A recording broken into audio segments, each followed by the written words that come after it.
تردید میں نازل فرمائی ہیں، جن کا خیال ہے کہ حضرت عیسیٰ علیہ السلام اللہ تعالیٰ کی اولاد ہیں۔ اللہ تعالیٰ ان کے قول سے بلند اور پاک ہے۔ دراصل نجران کے عیسائیوں کا ایک وفد رسول اللہ صلی اللہ علیہ وآلہ وسلم کی خدمت میں حاضر ہوا اور انہوں نے اپنا اقانیم ثلاثہ کا باطل عقیدہ کا ذکر کیا۔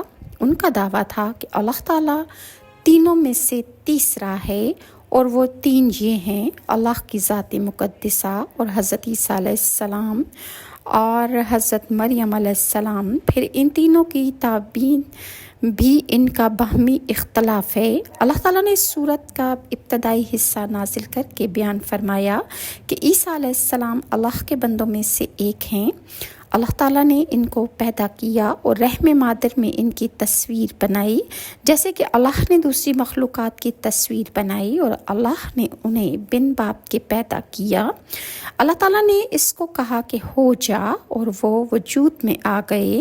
اللہ تعالیٰ نے حضرت عیسیٰ علیہ السلام کی ماں مریم کی ولادت کا بھی ذکر فرمایا ہے کہ وہ کیسے پیدا ہوئیں اور بڑی ہو کر حاملہ کیسے ہو گئیں۔ سورہ مریم میں اللہ تعالیٰ نے ان کے متعلق تفصیل سے ذکر کیا ہے، اور سورہ آل عمران کی آیت نمبر 33 تا 37 میں اللہ کا ارشاد ہے: اللہ نے آدم اور نوح اور خاندان ابراہیم اور خاندان عمران کو تمام جہانوں کے لوگوں میں سے منتخب فرمایا تھا۔ ان میں سے بعض کی اولاد تھے، اور خدا سننے والا، جاننے والا ہے۔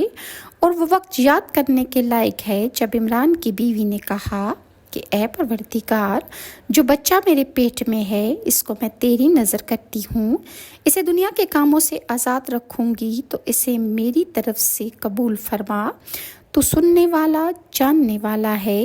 جب ان کے ہاں بچہ پیدا ہو گیا اور جو کچھ ان کے ہاں پیدا ہوا تھا اللہ خوب جانتا ہے، کہنے لگیں کہ اے پروردگار، میرے ہاں تو لڑکی پیدا ہو گئی ہے، اور نظر کے لیے جو میں نے نظر مانی اس کے لیے لڑکا موزوں تھا کہ وہ لڑکی کی طرح کمزور نہیں ہوتا، اور میں نے اس کا نام مریم رکھا ہے، اور میں اس کو اور اس کی اولاد کو شیطان مردود سے تیری پناہ میں دیتی ہوں۔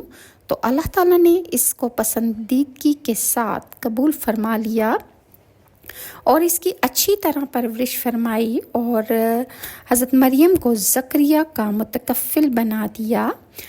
زکریا بھی جب کبھی عبادت گاہ میں حضرت مریم کے پاس تشریف لے جاتے تو ان کے پاس کھانا پاتے۔ یہ کیفیت دیکھ کر ایک دن مریم سے پوچھنے لگے کہ اے مریم، یہ کھانا تمہارے پاس کہاں سے آتا ہے؟